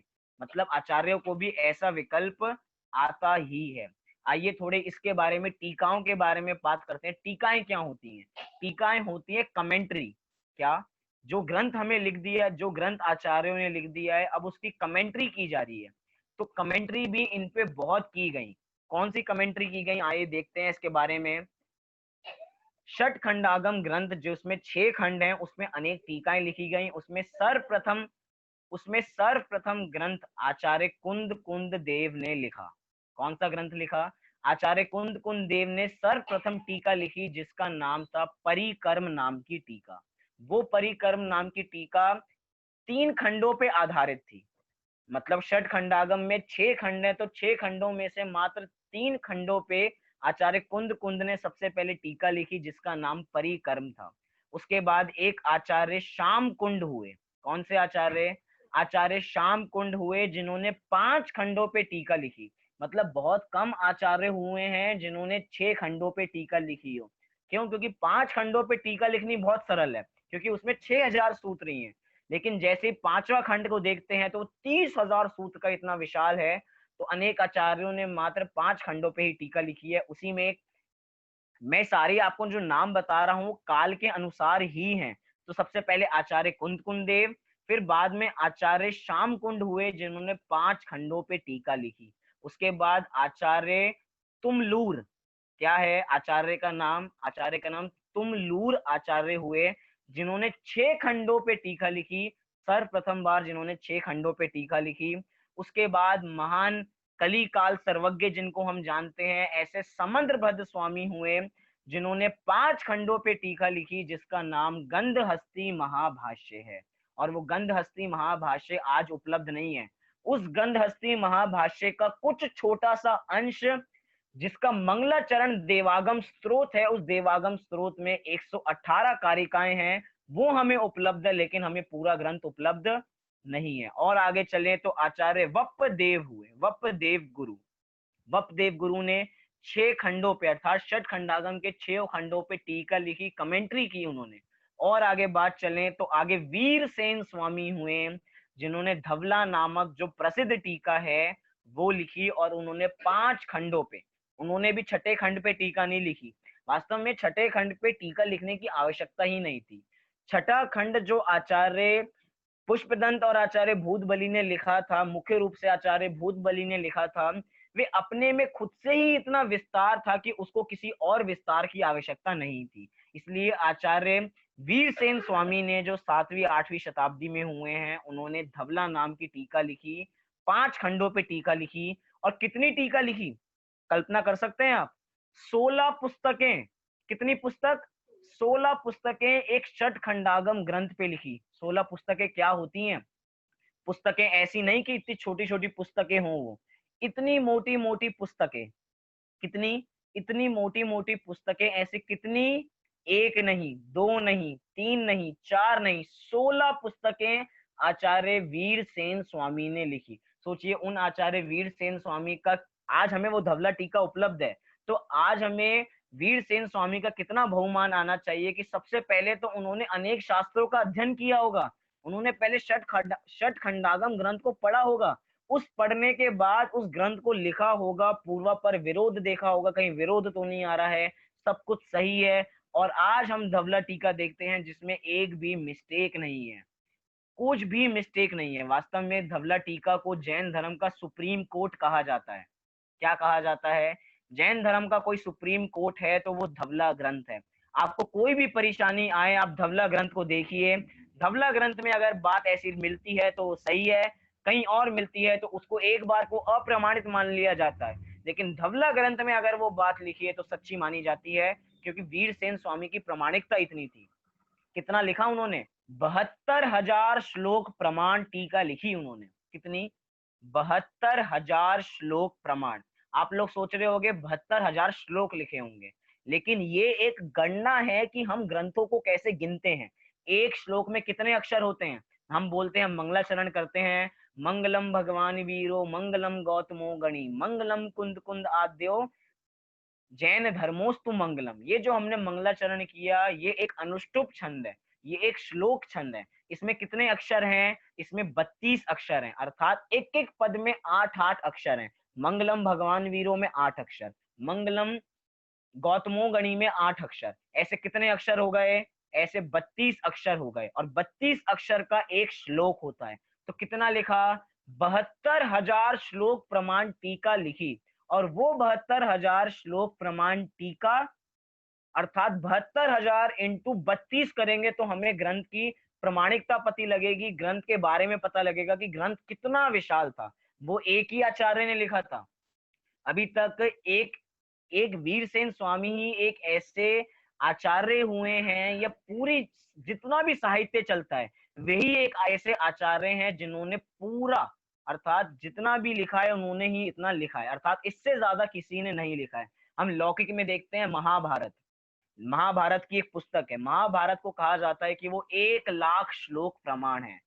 कितनी श्लोक प्रमाण है? 1,00,000 श्लोक प्रमाण वो महाभारत है। लेकिन महाभारत किसी एक व्यक्ति ने नहीं लिखी है, महाभारत अनेक अनेक लोगों ने लिखी है, तो वो 1,00,000 श्लोक प्रमाण की हुई है। लेकिन यहाँ पे वीरसेन स्वामी ने अकेले ने ही 72,000 श्लोक प्रमाण की टीका लिखी। तो वो एक ऐसे लौते आचार्य हैं, एक अकेले ऐसे आचार्य हैं जिन्होंने इतनी विशाल टीका लिखी। मात्र इस पे ही टीका नहीं लिखी, और आगे बात करूं तो कषाय पाहुड़, आप लोगों ने अभी मैंने बताया कषाय पाहुड़ के बारे में। कषाय पाहुड़ जो गुणभद्र आचार्य के द्वारा रचित था, उन्होंने उसके ऊपर भी टीका लिखी जो जय धवला नाम के नाम से प्रसिद्ध हुई। मतलब कि षट खंडागम पे टीका लिखी धवला की, उसके बाद कषाय पाहुड़ के ऊपर टीका लिखी, जय धवला नाम की टीका लिखी। और वो कितने प्रमाण है? वो है, उसकी टीका है 60,000 श्लोक प्रमाण टीका। कितनी? 60,000 श्लोक प्रमाण टीका। लेकिन 60,000 उन्होंने नहीं लिखी, उन्होंने तो मात्र 20,000 श्लोक प्रमाण टीका ही लिखी है, उसके बाद में नहीं लिख पाए। बाद में उनके जो शिष्य थे, अर्थात जिनसेन स्वामी थे, उन्होंने बाद में उस टीका को पूरा किया, और 40,000 श्लोक प्रमाण उन्होंने टीका पूरी की। तो एक तरीके से एक ही आचार्य ने 32,000 में 20,000 और जोड़ लीजिए तो 92,000 श्लोक प्रमाण टीका एक आचार्य ने लिखी, जो वीरसेन स्वामी है। और किसके लिए लिखी? एक बार ये विचारिए, किसके लिए लिखी? हमारे लिए लिखी। और हम ऐसे हैं कि हमें धवला का कुछ परिचय ही नहीं है कि धवला में किसका वर्णन है। हमने आज तक धवला ग्रंथ देखा नहीं होगा कि वास्तव में धवला ग्रंथ दिखता कैसे है। जिन आचार्यों ने इतनी बड़ी बड़ी टीकाएं आप लोगों के लिए लिखी, हम लोगों के लिए लिखी, कि हम उसको पढ़ के अपना कल्याण करेंगे, अपना मोक्ष का मार्ग अविरुद्ध ना हो जाए, इसको सोच के उन्होंने एक तरीके से अपनी जान की कुर्बानी लगा दी, हमारे पास उपलब्ध नहीं है। 16 ग्रंथ उन्होंने लिखे और सोचे कितने महान हैं वे आचार्य। और ये परंपरा खत्म नहीं हुई है, हमें धवला ग्रंथ आसानी से प्राप्त नहीं हुए हैं। अभी इसके बारे में मैं बाद में बात करूंगा, अभी मैं श्रुत परंपरा के बारे में आपको बताता हूँ। ये श्रुत परंपरा यहीं पे नहीं रुकी, ये श्रुत परंपरा तो प्रथम श्रुत स्कंद थी। उसके बाद आचार्य कुंद कुंद देव हुए। कौन से आचार्य? आचार्य कुंद कुंद देव हुए, जिन्होंने 84 पाहुड़ लिखे। कितने पाहुड़? 84 पाहुड़ लिखे, जिसमें से 84 पाहुड़ आज हमें उपलब्ध नहीं है। मात्र हमें मुख्य रूप से 5 पाहुड़ उपलब्ध हैं, अर्थात पंच परमागम उपलब्ध हैं। आचार्य कुंद कुंद देव को ऐसा विकल्प आया कि धरसेन आचार्य के शिष्यों ने अभी तक जो टीकाएं लिखी हैं वो गणित के ऊपर बेस्ड हैं, वो कर्म फिलॉसफी के ऊपर बेस्ड है, लेकिन अब आत्मा के बारे में भी कुछ लिखना चाहिए। अभी तक पुष्पदंत आचार्य, भूतबली आचार्य ने आत्मा को कर्म के सहित दिखाया था, अब मैं आत्मा को कर्मों से रहित दिखाने का काम करूंगा। तो उन्होंने 84 पावड़ों की रचना की, जिसके नाम तो उपलब्ध होते हैं लेकिन ग्रंथ हमें उपलब्ध नहीं होते, लेकिन उसके बावजूद भी हमें 5 परमागम उसमें से उपलब्ध होते हैं। उसी के बाद एक आचार्य हुए वट्टकेर स्वामी, जिन्होंने मूलाचार ग्रंथ लिखा। उन वट्टकेर स्वामी को ऐसा विकल्प आया कि अभी द्रव्यानुयोग की रचना हो चुकी है, अभी कर्म फिलॉसफी की रचना हो चुकी है, लेकिन आचार्यों की या कहें मुनिराजों के आचार की बात, आचार मतलब मुनिराजों का आचरण कैसा होना चाहिए, इसको लक्ष्य में रख के उन्होंने कौन सा ग्रंथ लिखा? उन्होंने मूलाचार ग्रंथ लिखा। उसके बाद आचार्य शिवार्य हुए, जिन्होंने भगवती आराधना लिखी 6000 गाथाओं के साथ। कितनी गाथाएं? 6000 गाथाओं के साथ उन्होंने मुनिराजों का स्वरूप समझाया भगवती आराधना में। उसके बाद आचार्य, अब इसके बाद थोड़ी परंपरा बदल गई।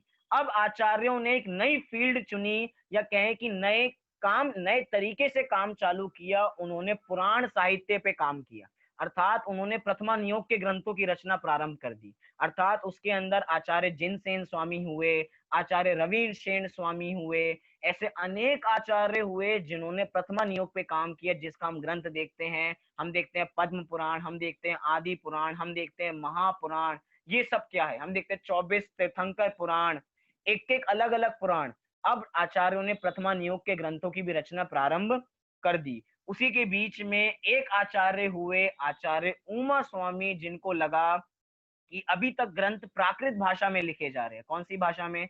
अभी तक ग्रंथ प्राकृत भाषा में लिखे जा रहे हैं, लेकिन अब प्राकृत भाषा इतनी प्रचलन में नहीं थी। उन्होंने कहा कि अब हम संस्कृत में ग्रंथ लिखेंगे, सारे लोगों का हित के लिए उन्होंने संस्कृत में ग्रंथ लिखा, और उन्होंने तत्वार्थ सूत्र ग्रंथ की रचना की, जो हमारा संस्कृत का सूत्रात्मक ग्रंथ सबसे पहला ग्रंथ है। ये वही उमा स्वामी आचार्य हैं जो कुंद कुंद स्वामी के पट्ट शिष्य हैं। किनके पट शिष्य हैं? कुंद कुंद स्वामी के ही ये पट शिष्य हैं। इन्होंने किसकी रचना की?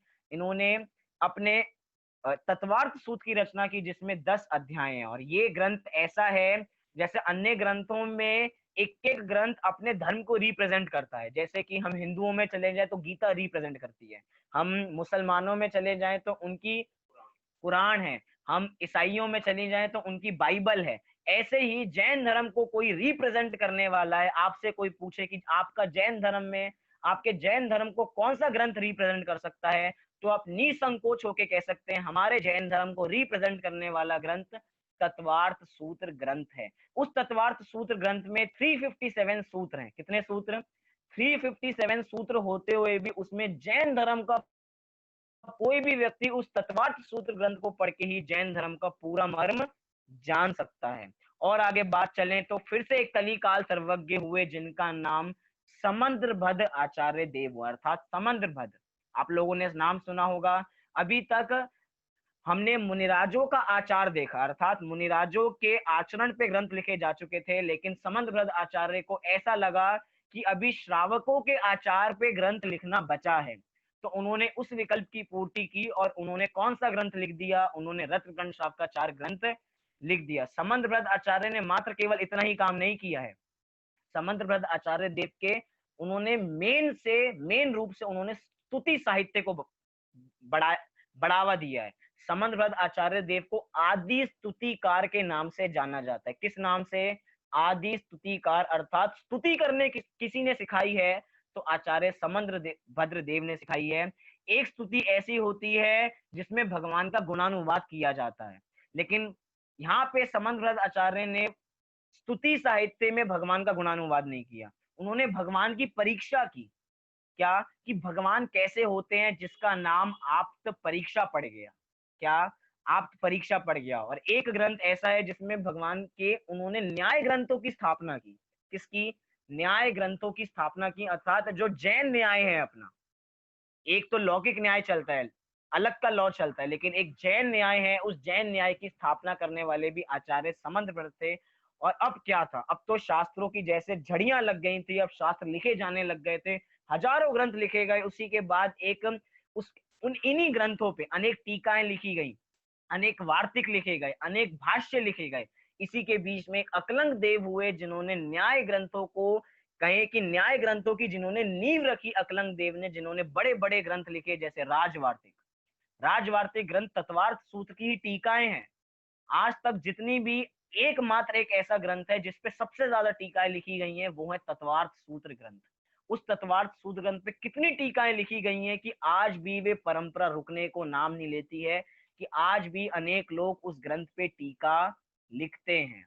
उसी के रूप में एक टीका थी राजवार्तिक, जो आचार्य अकलंग देव ने लिखी, और मात्र उतना ही नहीं किया, ऐसे बड़े बड़े ग्रंथ लिखे गए, श्लोक वार्तिक ग्रंथ लिखा गया। ऐसे अनेकों ग्रंथ, कितनों के नाम गनाए।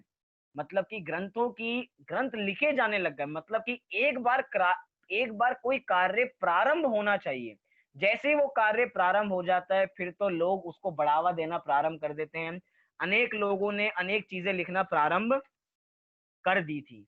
मात्र इसके अंदर ये कार्य मात्र आचार्यों तक सीमित ही नहीं था, ये कार्य मात्र मुनिराजों तक सीमित नहीं था। क्यों? क्योंकि एक काल ऐसा भी आया था जिस समय सारे लोग या सारे मुनिराज लुप्त हो गए थे, जिस समय हमारे पास कोई सच्चे मुनिराज नहीं बचे थे, जिस समय सच्चे आचार्य नहीं थे, तो उस समय हमारे विद्वत वर्ग ने भी बहुत बढ़िया काम किया।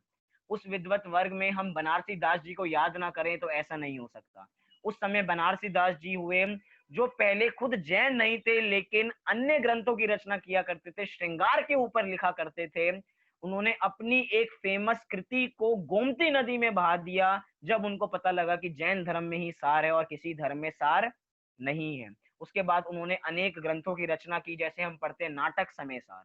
नाटक समय सार उनकी ही देन है। और आगे चले तो पंडित टोडरमल जी, जिनकी हम 300वीं जन्म जयंती इस वर्ष मना रहे हैं, उन्होंने कितने ग्रंथों की रचना की? 12 ग्रंथों की उन्होंने खुद रचना की है, अर्थात टीकाएं लिखी हैं।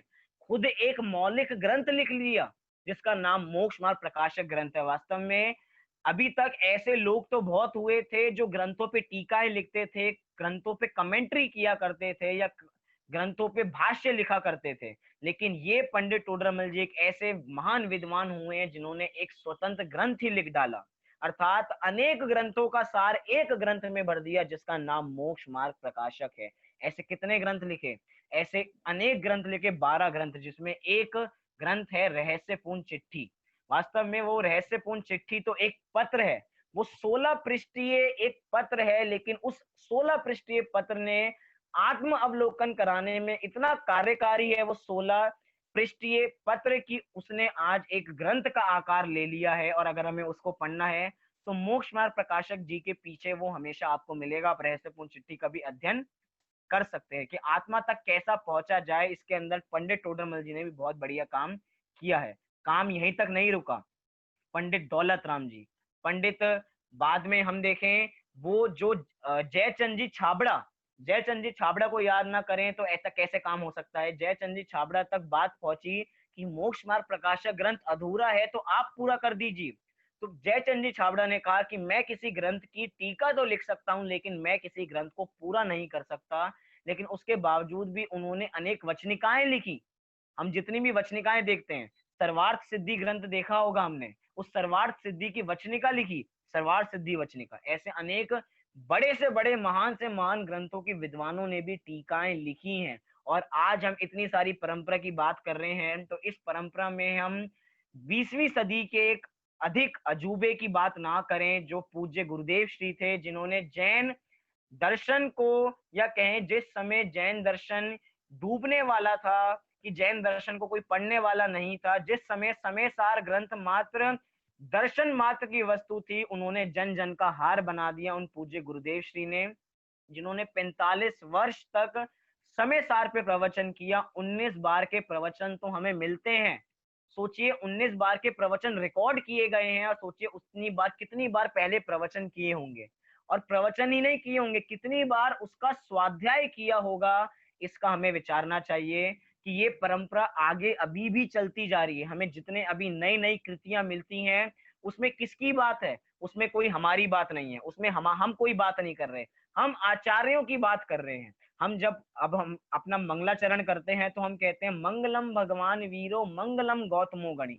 तो अर्थात मंगलम भगवान वीरो बोलते से ही हम भगवान महावीर की वाणी से जुड़ जाते हैं, हम भगवान महावीर की परंपरा से जुड़ जाते हैं। अर्थात हम जो भी चर्चा कर रहे हैं वो भगवान महावीर की परंपरा से आई हुई है, और किसी परंपरा से नहीं आई है। ये मैंने जितने भी आपको अभी कथा बताई है, जितनी भी शुद्ध परंपरा की कथा बताई है, ये सारी कथा पॉजिटिव कथा है। बीच बीच में अगर आपको मैं नेगेटिव रूप की कथा बताऊं तो आपको लगेगा जैन धर्म का हास कितना हुआ है। बीच बीच में ऐसा भी काल आया है कि जैन धर्म के ग्रंथों की होलियां जली हैं। और होली कितनी जली, अर्थात ग्रंथों को जलाया गया, 6-6 महीने तक ग्रंथों की होलियां जलती रही। क्यों? क्योंकि उस समय में ग्रंथ प्रिंटिंग प्रेस नहीं हुआ करती थी, उस रूप में पीडीएफ नहीं हुआ करती थी। उस समय में ग्रंथ आचार्य अपने हाथ से लिखा करते थे। लोगों को इतना विरोध था जैनियों से, जैनियों की बढ़ोतरी से इतना विरोध था कि लोगों ने ग्रंथों की होलियां जला दी गई कि हमें ग्रंथ नहीं चाहिए।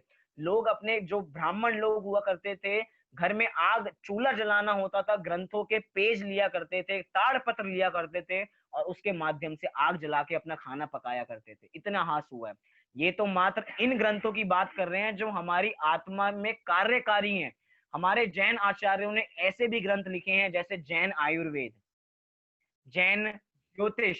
हम बात करें और ग्रंथों की तो जैन अपने दूसरे जैन नाट्य शास्त्र, जैन संगीत शास्त्र, ऐसे भी शास्त्र हमारे जैन आचार्यों का एक अलग व्याकरण है।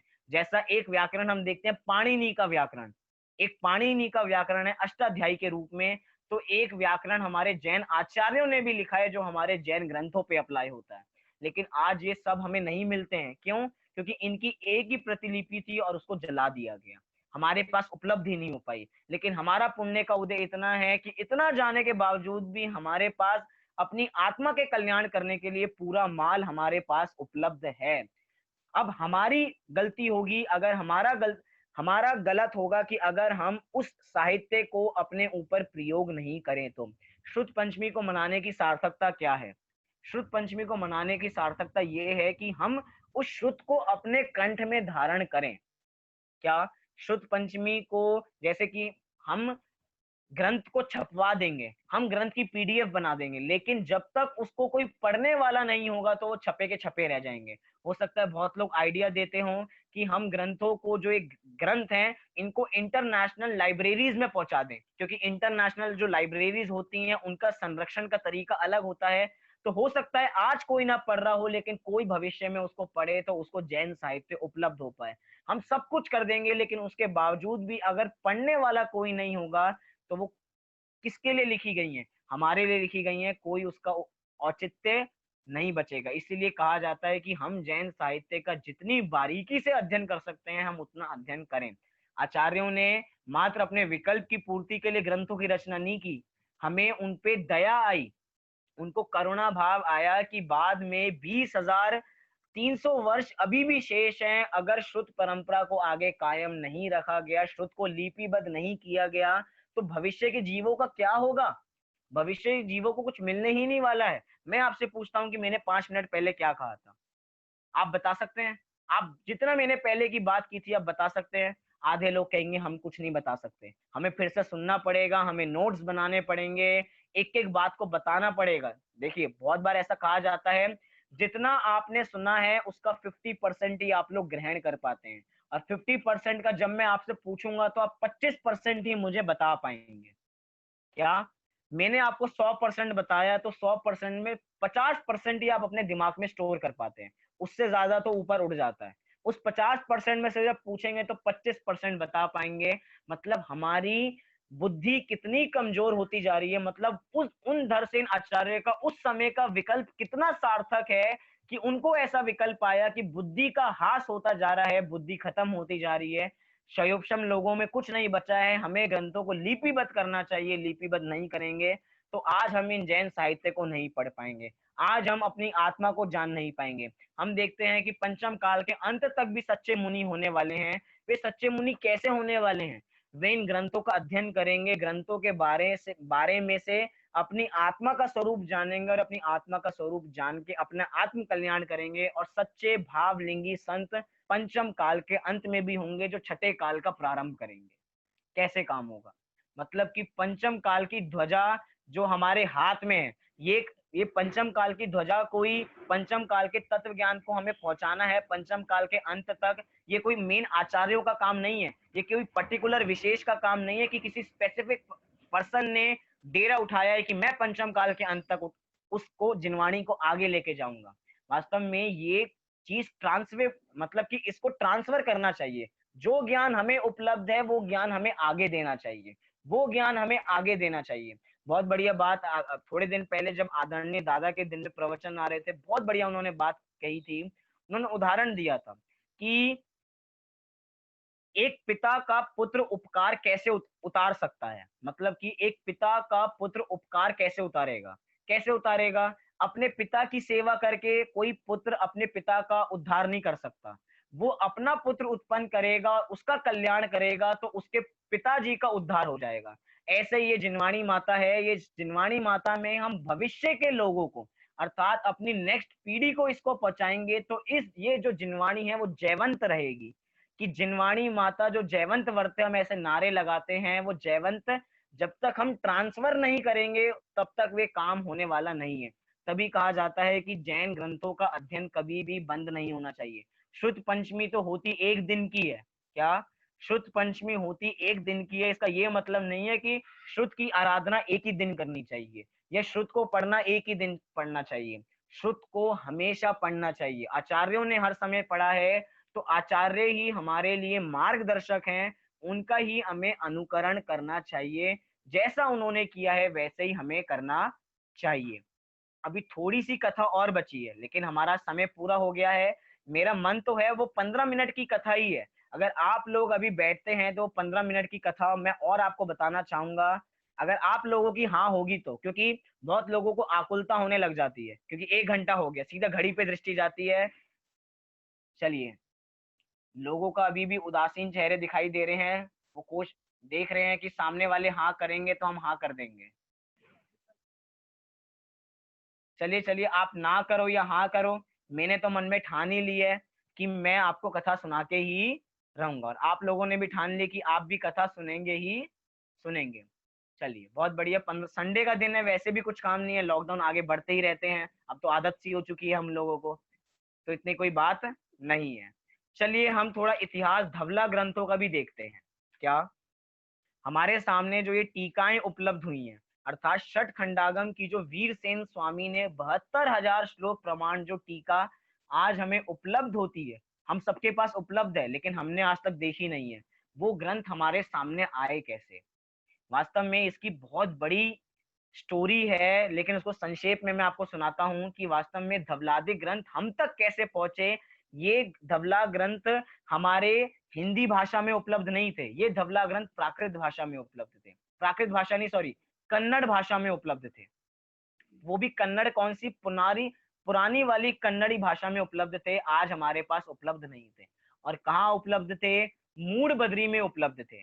कहाँ? मूड बद्री में ये ग्रंथ उपलब्ध थे, लेकिन कोई भी इसको पढ़ पाता नहीं था क्योंकि उनको इसको पढ़ना नहीं आया करता था, क्योंकि उस समय लोग नई कन्नड़ी भाषा तो जानते थे लेकिन कोई भी उस समय पुरानी कन्नड़ी भाषा को नहीं जानता था। तो वे ग्रंथ ऐसे थे कि लोग मात्र वहां पे दर्शन किया करते थे और दर्शन करने मात्र से ही अपना जीवन सफल मान लिया करते थे। वो दवलादिक ग्रंथ पढ़े नहीं जाते थे, पढ़ाए नहीं जाते थे, मात्र उनकी पूजा की जाती थी।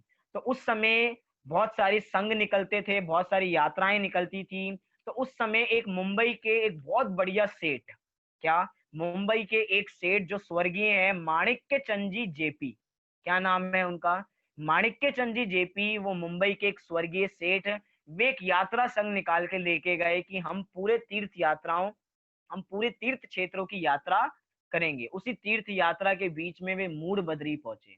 मूड बद्री में उन्होंने रत्नमणि मणियां देखी और साथ ही साथ उन्होंने धवला ग्रंथ देखे जो ताड़ पत्रों में बंधे हुए रखे थे।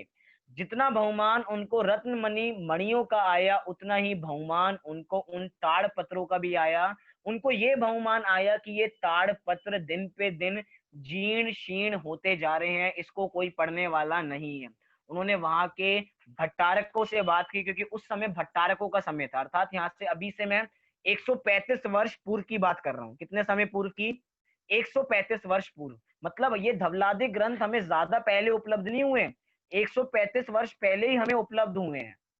जब वे गए वहां पर, वे मूड बद्री गए, उनको रत्नमणि मणियां दिखी, साथ साथ ग्रंथ दिखे। उन्होंने वहां के भट्टारकों से, वहां के पंचों से बात की, क्या कोई इसे पढ़ने वाला भी है, क्या इसे कोई पढ़ सकता है। उन्होंने उसके बारे में बात की तो उन्होंने बताया कि इसको कोई पढ़ता नहीं है, इसको तो मात्र हम पूजते हैं, इसकी पूजा करते हैं और पूजा करने से ही अपना जीवन सफल मान लेते हैं। उसी समय माणिक्य चंद जी सेठी ने, माणिक्य चंद जी जेपी ने ऐसा विकल्प किया कि हम इस ग्रंथों की लिपि कराएंगे, इस ग्रंथों को लिपिबद्ध कराएंगे। उन्होंने पूछा क्या इस लिपि को कोई जानने वाला है वर्तमान में? तो उन्होंने कहा हाँ, एक शास्त्री जी हैं जो इस लिपि को पढ़ना जानते हैं, लेकिन वे श्रवण बेलगोला में रहते हैं। कहाँ? वे श्रवण बेलगोला में रहते हैं। उनका नाम था ब्रह्मसूरी जी। क्या नाम था? ब्रह्मसूरी जी थे, जो मात्र इसको पढ़ना लिखना जानते थे और वे ही उसकी प्रतिलिपि की कर सकते थे। बाद में वे अपने जब यात्रा से वापसी आए, वे अपने घर पहुंचे। उन्होंने एक पत्र लिखा अपने मित्र को, जो भी सेठ थे, अर्थात उन्होंने वे पत्र कहाँ भेजा? उन्होंने पत्र दूसरी जगह भेजा। उनके जो दूसरे मित्र थे वे भी सेठ थे, हीरानंद जी। उनका नाम क्या था? उन्होंने वे पत्र हीरानंद जी को भेजा और कहा कि आप भी एक बार मूड बद्री होके आइए, आप भी एक बार उन ग्रंथ के दर्शन करके आइए। मेरा विकल्प है कि हम इन ग्रंथों को लिपिबद्ध कराएंगे। और उन्होंने बताया कि एक श्रवण बेलगोला में एक शास्त्री जी रहते हैं जो उस लिपि को पढ़ना जानते हैं। ऐसा लिख के उन्होंने पत्र उन सेठ जी को लिख दिया। 1 साल के बाद वे खुद सेठ यात्रा करने के लिए निकले, तो सबसे पहले वो यात्रा करके गए श्रवण बेलगोला, अर्थात श्रवण बेलगोला जहाँ पे बाहुबली भगवान की बहुत बड़ी प्रतिमा है, वे वहां पे गए। उन्होंने उन ब्रह्म सूरी जी से बात की और उनको भी अपनी यात्रा में शामिल किया, और उनको लेके वे कहाँ पहुंचे? उनको लेके वे पहुंचे मूड बद्री, जहां पे धवलादिक ग्रंथ उपलब्ध थे। वहां पे जब वे पहुंचे तो सबसे पहले ब्रह्मसूरी जी ने उस ग्रंथ का मंगलाचरण पढ़ के सुनाया। तो सब जीवों को इतना उल्लास हुआ कि सबसे पहले, अभी तक जो ग्रंथ मात्र पूजा करे जाते थे वो पहली बार खोले गए। उन ग्रंथों को खोल के उसका मंगलाचरण पढ़ा गया। उस मंगलाचरण को पढ़ा तो लोगों को बहुत उत्साह हुआ। तो उसी समय उन सेठ ने, अर्थात हीरानंद सेठ ने, ये निर्णय कर लिया कि मैं इन ग्रंथों को छपवाऊंगा, अर्थात इन ग्रंथों की प्रतिलिपि कराऊंगा। ऐसा बहुत कार्य चला। वे वापसी अपने घर आए, वे मुंबई आए, मुंबई में बात की। लेकिन कुछ ऐसा काम हुआ कि 10 सालों तक उस ग्रंथ की प्रतिलिपि नहीं हो पाई। दोनों सेठ अपने कार्यों में लीन हो गए और किसी को ध्यान नहीं रहा कि हमें प्रतिलिपि ग्रंथों की करानी है। उसके बाद एक अजमेर के एक सेठ वहीं पे यात्रा करने गए। उस समय उनके साथ गोपाल दास जी बरैया भी उनके साथ गए यात्रा में। उन्होंने देखा कि यहाँ पे ग्रंथ उपलब्ध है। उन्होंने भी ऐसा निर्णय किया कि मैं इन ग्रंथों की प्रतिलिपि कराऊंगा। उन्होंने यही बात पूर्व के सेठों से रखी, अर्थात माणिक्य चंद जी जेपी के साथ ये बात रखी और हीरानंद जी सेठ के साथ बात रखी कि मैं इन ग्रंथों को छपवाना चाहता हूं, आप मेरा सहयोग इसमें अवश्य करें। तो उन्होंने कहा हाँ, हम भी ग्रंथों को छपवाना चाहते हैं, चलिए आइए इन ग्रंथों को छपवाने का काम प्रारंभ करते हैं। उन्होंने बहुत सारे आयोजन किए। उन्होंने, अर्थात जो हीरानंद जी थे, हीराचंद जी की एक खुद की पत्रिका चलती थी, जैन बोध। कौन सी पत्रिका? जैन बोध नाम की पत्रिका चला करती थी। उसमें उन्होंने एक इश्तिहार दे दिया, उन्होंने निकाल दिया कि कोई भी इन ग्रंथों को छपवाने में अपनी सहयोग राशि प्रदान करना चाहता है तो वे सहयोग राशि अवश्य उसमें प्रदान करें। कितनी राशि? 250 रुपए। कितनी? ₹250 का कोई चंदा देना चाहता है तो वे देना चाहें, हम इन ग्रंथों को छपवाना चाहते हैं। उस समय के ₹250 सोचिए, अभी अभी के ₹250 मत देखिए। 135 वर्ष पूर्व अर्थात 125 वर्ष पूर्व के 125 सॉरी ₹250 सोचिए उनकी कीमत कितनी होगी। उन ₹250 को इकट्ठे करने का इश्तिहार वो साल भर चलाते गए और साल भर में कितने रुपए इकट्ठे हुए? ₹14,000 उनके सामने इकट्ठे हो गए कि ग्रंथों को छपवाने की राशि। उस समय 14,000 की मैं बात करूं तो 14,000 उस समय के सामने कितने हो जाएंगे पैसे? 100 साल पहले के 14 करोड़ से भी ज्यादा हम रुपए मान सकते हैं कि उस समय के, इस समय के 14 करोड़ और उस समय के 14,000, हम 50-60 वर्ष पहले की बात करते हैं तो उस समय पैसे की वैल्यू इतनी हुआ करती थी। लेकिन आज 14,000 रुपए उन्होंने साल भर में इकट्ठे किए कि हम ग्रंथों को छपवाने का बेड़ा उठाया है तो हम ग्रंथों को प्रकाशित कराएंगे। उन्होंने निर्णय किया, वे वहां पे गए, उन्होंने ब्रह्मसूरी जी को बुलाया कि ब्रह्मसूरी जी इस प्रतिलिपि को जानते हैं। सारे सेठ मिले और उन्होंने उन्होंने ब्रह्मसूरी जी को नौकरी पे रखा 125 रुपए मासिक वृत्ति के ऊपर, अर्थात उनको 125 रुपए वे महीना देंगे कि आप ग्रंथों की प्रतिलिपि करो, ऐसा उन्होंने काम सौंप दिया। लेकिन बाद में ग्रंथ छपे, ग्रंथ की प्रतिलिपि इतनी आसान नहीं थी। 1 महीने 3 दिन बाद ही कुछ ऐसी घटना घटी कि ग्रंथों का लिखना फिर से रुक गया। क्यों? क्योंकि जो सेठ थे, जो अजमेर के सेठ थे, वे चाहते थे कि जब इसकी प्रतिलिपि होगी तो वो प्रतिलिपि मेरे पास आनी चाहिए, अर्थात अजमेर में आनी चाहिए। लेकिन उस समय भट्टारकों का राज था और भट्टारकों ने कहा था आप इसकी प्रतिलिपि तो कर रहे हैं लेकिन ये प्रतिलिपि मात्र मेरे पास रहेगी और किसी के पास नहीं रहेगी, अर्थात प्रतिलिपि तो कर लो लेकिन मूड बद्री में सुरक्षित रहेगी और कहीं नहीं जाएगी। तो उसके बावजूद काम फिर रुक गया। थोड़े सालों बाद फिर काम चालू हुआ, उस ग्रंथों की फिर प्रतिलिपि की गई। उसी प्रतिलिपि के साथ साथ एक और शास्त्री को उनके साथ नियुक्त कर दिया गया जिनका नाम था गजपति जी शास्त्री। अर्थात ग्रंथों की प्रतिलिपि करने में दो लोगों को नियुक्त कर दिया गया। एक थे अपने ब्रह्मसूरी जी शास्त्री और दूसरे थे गजपति जी शास्त्री। थोड़े दिनों में ऐसा ऐसी घटना घटी, ऐसी दुर्घटना घटी कि ब्रह्मसूरी जी ग्रंथों की प्रतिलिपि कुछ ही कर पाए थे कि उनकी मृत्यु हो गई। क्या? वो ग्रंथों की प्रतिलिपि कुछ ही कर पाए थे और उनकी मृत्यु हो गई, लेकिन उनका साथ देने के लिए गजपति जी उनके साथ थे। तो गजपति जी ने वो कार्य प्रारंभ रखा और गजपति जी ने उन्होंने वो कार्य पूरा किया। कुल 26 वर्ष लग गए इस कार्य को पूरा करने में। कितने वर्ष? 26 वर्ष लग गए पूरा इस धवला की टीका, जो धवला ग्रंथ था, जो टीकात्मक ग्रंथ था, जो कन्नड़ लिपि में था उसको नागरी लिपि में बदलने के लिए। कौन सी लिपि में? अर्थात नागरी लिपि जो उस समय की लिपि थी उसको बदलने में 26 वर्ष लग गए, क्योंकि 10 साल तो काम चला ही नहीं। 16 वर्षों में गजपति जी ने पूरा उन्होंने कारोबार संभाला और उन्होंने काम किया। बीच बीच में वो ग्रंथ उन तक पहुंचे, बाद में प्रकाशित हुए, तब भी वहीं पे रखे रहे। लेकिन गजपति जी ने बीच में एक चालाकी भी की, या कहें एक नीति विरुद्ध काम भी किया। उन्होंने क्या किया कि जैसे जैसे वो ग्रंथों को लिखते जाते थे, होता है ना कभी कभार ग्रंथों की लिपि करते हैं तो उसके हम फर्रे बना लेते हैं। क्या? फर्रे रूप में हम बना लेते हैं शॉर्ट में, कि हम कुछ चेक करने के लिए कि जो हमने उसकी प्रतिलिपि की है कहीं हमने गलत तो नहीं की है। तो उन्होंने साइड बाय साइड वो उसको अच्छे रूप से भी काम करते जा रहे थे और छोटे छोटे पन्नों में अर्थात फर्रों में, गुटकों में उन्होंने उसको लिखना प्रारंभ कर दिया। और क्या किया, उनका टिफिन आया करता था, उनका भोजन आया करता था, उस भोजन के डिब्बे में ही दबा के उसको वापसी दे देते थे जैसे वो सुरक्षित हो जाए। क्यों? क्योंकि सारे सेठ चाहते थे कि उनको वो लिपि मिल जाए, लेकिन भट्टारकों ने रोक लगा रखी थी कि हम ये ग्रंथ किसी को नहीं देंगे। बाद में ऐसी सारी बात चली, वे ग्रंथ की प्रतिलिपि हो गई। जैसे कि गजपति जी शास्त्री ने उसकी प्रतिलिपि एक अपने पास रख ली थी, पूरी प्रतिलिपि उन्होंने छुपा के अपने पास रख ली थी। वो प्रतिलिपि जाकर वो सेठ माणिक्य चंद जी को देना चाहा कि हम सेठ माणिक्य चंद जी को देंगे तो कितने खुश हो जाएंगे, जो काम हमें भट्टारक रोक रहे थे उन्होंने वो मेरे लिए काम कर दिया तो वो मुझे बहुत सारी न्यौछावर राशि देंगे, वो बहुत खुश हो जाएंगे। लेकिन सेठ माणिक्य चंद जी ने उस बात को स्वीकारा नहीं। उन्होंने कहा कि ये काम नीति विरुद्ध है। क्यों? क्योंकि हमने भट्टारकों को जबान दी है कि हम ग्रंथों को नहीं लेंगे तो हम इस ग्रंथ को नहीं लेंगे।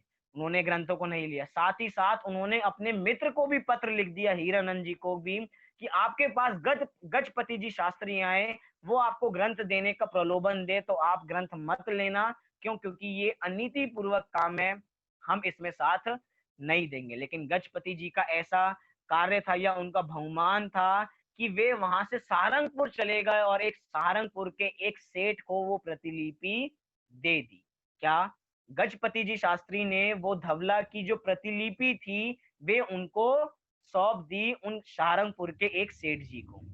उन सेठ जी को उन्होंने प्रतिलिपि छोड़ दी, लेकिन उसके बावजूद भी उन्होंने कहा कि सेठ जी आप इस प्रतिलिपि को तो अपने पास रखो, मैं कुछ समय बाद आऊंगा और इसकी नागरी लिपि आपके लिए कर दूंगा। क्योंकि वो कन्नड़ी लिपि थी, कन्नड़ी लिपि सारंगपुर में उपलब्ध थी, तो कन्नड़ी लिपि पढ़नी तो आती नहीं थी। तो उन सेठ ने कहा कि मैं इस प्रतिलिपि का करूंगा क्या?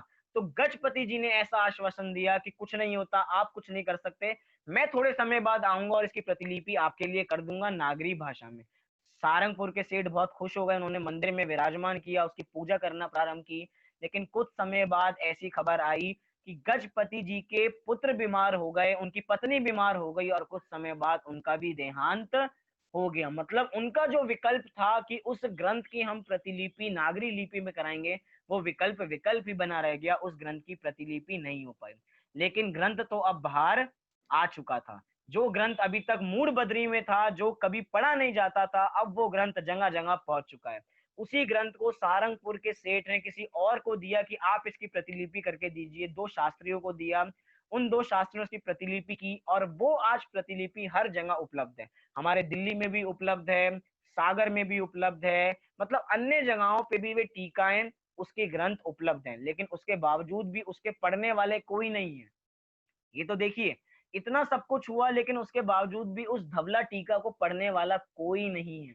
लेकिन एक ऐसा काल आया कि उस धवला टीकाओं की हिंदी टीका, पहले संस्कृत हुआ फिर उसके बाद उस टीका को बदला गया, वो हिंदी में हुई और आज ऐसा काल है कि हमारे पास वो हिंदी टीका भी उपलब्ध है जिसके माध्यम से हम धवला को पढ़ सकते हैं। अर्थात ये इतिहास इतना पुराना नहीं है। हमारे सेठियों का भी कितना उपकार है, जिन सेठियों का ऐसा विचार आया। हम समझते हैं कि सेठ बस पैसा देने का काम करते हैं, कि सेठ बस पैसे देने के लिए होते हैं। लेकिन सेठों को ऐसा विकल्प भी आता है कि शुद्ध की संरक्षण होना चाहिए, शुद्ध बचना चाहिए, और उनका एक विकल्प आज इतना सार्थक है कि वो आज हमें धवला टीका उपलब्ध है। वो 16 भाग उपलब्ध हैं जिनके माध्यम से हम अध्ययन कर सकते हैं। और अगर आप मूल प्रति देखना चाहो तो कभी भी आप मूड बद्री जाएं तो मूड बद्री में वो असली प्रतिलिपि या असली को कॉपी है, वो कॉपी असली भी वहां पे उपलब्ध है, उसके दर्शन भी हम अवश्य करके आए। कम से कम इस जीवन में एक बार धवला ग्रंथ देख तो ले, क्योंकि हम अनेक ग्रंथ तो देख रहे हैं, लेकिन महान ग्रंथ जिनके लिए हमारे आचार्यों ने कुर्बानी दे दी, जिन सेठों ने कुर्बानी दे दी, एक बार उन ग्रंथ को इन आंखों के माध्यम से उन महान ग्रंथों को देखने का प्रयास करें। समय मिले तो उनको जरूर पढ़ें, अपनी बुद्धि को सूक्ष्म करें और उन ग्रंथों का अध्ययन करें, तो ही कह पाएंगे कि हमारी शुद्ध पंचमी मनाना सार्थक है।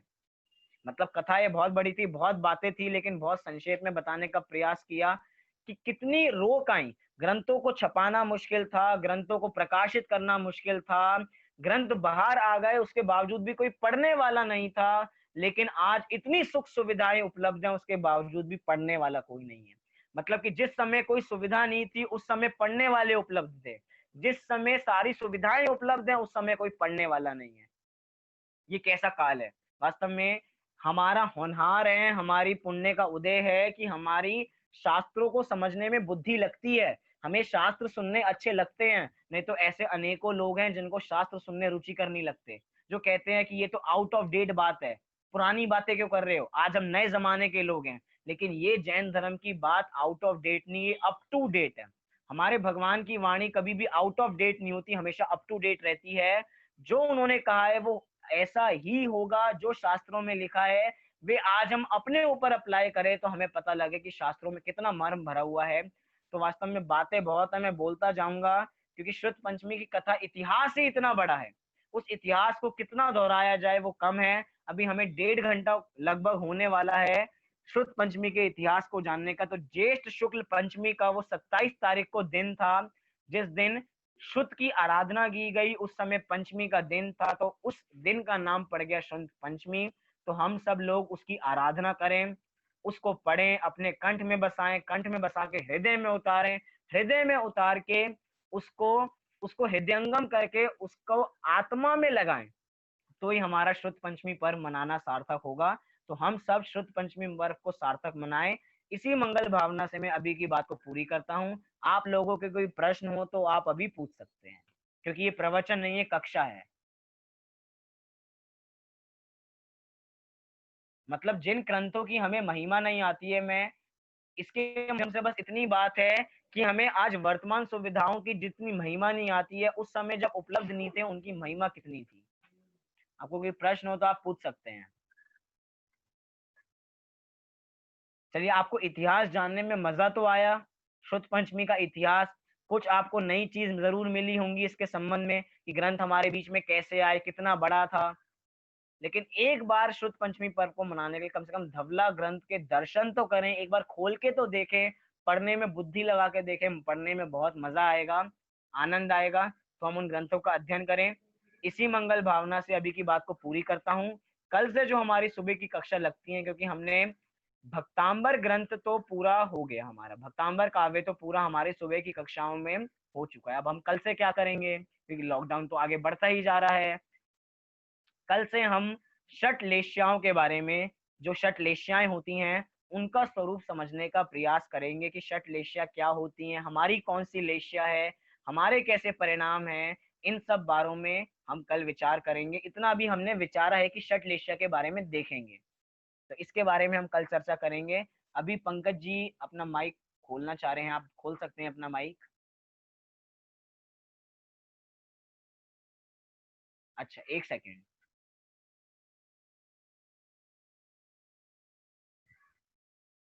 हाँ जी, अब आप अपना माइक खोल सकते हाँ, नहीं, मैं कुछ ज्यादा सवाल पूछने की स्थिति में, तो मेरा ज्ञान बहुत ही अल्प है, तो मैं ज्यादा सवाल नहीं पूछ पाऊंगा। लेकिन ये सब जो मतलब इंटरेस्टिंग था काफी, मतलब मेरे लिए तो सब कुछ नया ही था। तो किसी बुक कोई ऐसी आप सजेस्ट करोगे जहाँ इसको और मैं डिटेल में पढ़ पाऊँ? हैं।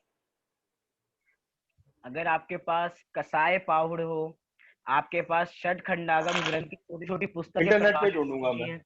हाँ। हाँ, इंटरनेट पे आप हाँ। पीडीएफ ढूंढ सकते हैं। नहीं हाँ। तो एक ग्रुप है हमारा, जो हमारे हाँ। टेलीग्राम पे चलता है, जैन ई लाइब्रेरी। उस जैन ई ओके। लाइब्रेरी में आप कोई भी ग्रंथ डालें जो आपको ग्रंथ चाहिए, अगर किसी के पास वो ग्रंथ की पीडीएफ उपलब्ध होगी तो आपके पास भी उपलब्ध हो जाएगी वो। तो उसके हम्म। माध्यम से आप उसका अध्ययन, आप मात्र प्रस्तावना पढ़ेंगे तो प्रस्तावना में आपको इतनी सारी बातें मिल जाएंगी। नहीं, कोई ग्रंथ का नाम भी तो मेरे को मालूम हो जिसको मैं ढूंढूं। मैं कह रहा हूँ कसाय पाहुड़। कसाय पाश, ठीक। ठीक। आप धवला डालेंगे, आप धवला डालेंगे तो धवला के 16 भाग आपको मिल जाएंगे, तो उसके माध्यम से हाँ। भी आप बात कर सकते हैं। उसमें मतलब ठीक। आप शुरू में पढ़ेंगे तो आपको प्रस्तावना में सब कुछ मिल जाएगा। अभी और किसी को कुछ पूछना हो? झांसी से भी हाथ उठा रहे थे, हाँ जी बोलिए, अपना माइक खोल लीजिए। भैया जी, जब ये लैंग्वेज, इस लैंग्वेज जैसे संस्कृत और प्राकृतिक लैंग्वेज में जब पहली बार शास्त्र लिखे, तो इसका मतलब इन्हीं मुनिराजों ने ये लैंग्वेजेस इन्वेंट करी होंगी। नहीं, मुनिराजों ने इन भाषा को इन्वेंट नहीं किया, क्योंकि बोलचाल की भाषा में तो ये भाषाएं पहले से ही थी। लेकिन लिखन रूप में या लेखन शैली में सबसे पहली बार ग्रंथ इस भाषा में लिखे गए, क्योंकि बोलचाल की भाषा तो पहले चलती ही थी। तो प्राकृत भाषा में बोलचाल, जैसे हम अभी हिंदी भाषा में बोलचाल कर रहे हैं, ऐसे वे प्राकृत भाषा में बोलचाल किया करते थे। उनको उस टाइम पता तो था नहीं कि लिखते कैसे होंगे, मतलब उन्हीं ने पहली बार उसी तभी सीखा होगा ना जब लिखा होगा। इसी बारे में मैंने आपको बताया था कि ग्रंथ का लेखन पहली बार हुआ था, लेकिन लेखन पहली बार नहीं हुआ था। लेखन की परंपरा तो पहले से चलती आ रही थी। हमने देखा कि अभी 16 ये सॉरी धवलट षट खंडागम जब ग्रंथ लिखा गया, तो जब धरसेन आचार्य को ऐसा विकल्प आया कि हमें श्रुत को लिखना चाहिए, तो उसके लिए उन्होंने एक पत्र भेजा महिमा नाम की नगरी में। क्या भेजा? एक पत्र भेजा। और पत्र तो लिख के ही भेजेंगे, तो पत्र लिख के भेजा। इससे समझ में आता है कि लिखने की परंपरा तब से चालू नहीं हुई, लिखने की परंपरा तो पहले से थी। हम आदिनाथ भगवान के काल में जाके देखें तब भी लिखने की परंपरा थी।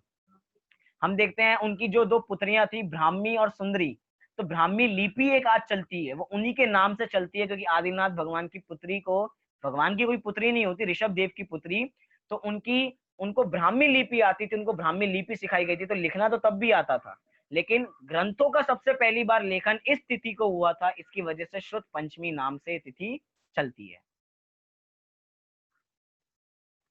चलिए, और किसी का कोई प्रश्न हो? चलिए, किसी को कोई प्रश्न हो तो वे बाद में भी, हाँ जी, अपना हाथ उठा बोलिए मोक्ष। भैया वो सहारनपुर के जो सेठ थे उनका नाम था जम्मूदास स्वामी, हाँ जी, जम्मूदास जी। हाँ जी भैया, मैं उसी वहीं पे रहती हूँ, उसी जम्मूदास के मंदिर के पास ही रहने वाली हूँ। मैंने वहाँ दर्शन किए हुए उनके शासकीय ना, वो साल में एक बार खुलते हैं। साल बाद, मतलब आप तो उस इतिहास से जुड़े हुए हो। हाँ सर, बेसिकली मैं सहारनपुर से हूँ। After marriage I came to Delhi. अच्छा, मतलब आपने उन ग्रंथों का भी वहां पे दर्शन किया हाँ होगा। जी, हाँ जी भैया। चलिए, बहुत बढ़िया है। हमने भी उन ग्रंथों का दर्शन तो किया है, खोल के भी देखे हैं, लेकिन इतना समझ में नहीं आ पाया, क्योंकि बहुत कठिन भाषाएं हैं उनकी, कठिन ग्रंथ हैं, कर्म फिलॉसफी के ऊपर पूरा लिखा हुआ है, तो पूरा प्रयास करते हैं कि उन ग्रंथों को भी समझें, कभी ना कभी जरूर समझ में आएगा, पढ़ते रहेंगे तो जरूर समझ में आएगा, पढ़ेंगे नहीं तो समझ में नहीं आएगा। चलिए, बहुत बढ़िया। अभी की बात को हम यहीं पे पूरी करते हैं। शाम की कक्षा यथा समय 8:30 बजे रहेगी, और सुबह की कक्षा जो कल से रहेगी वो षटलेशाओं के ऊपर रहेगी। अभी सब अपने स्थान से 9 बार नमोकार मंत्र का पाठ कर सकते हैं, शाम को 8 बजे से और सुबह 8:30।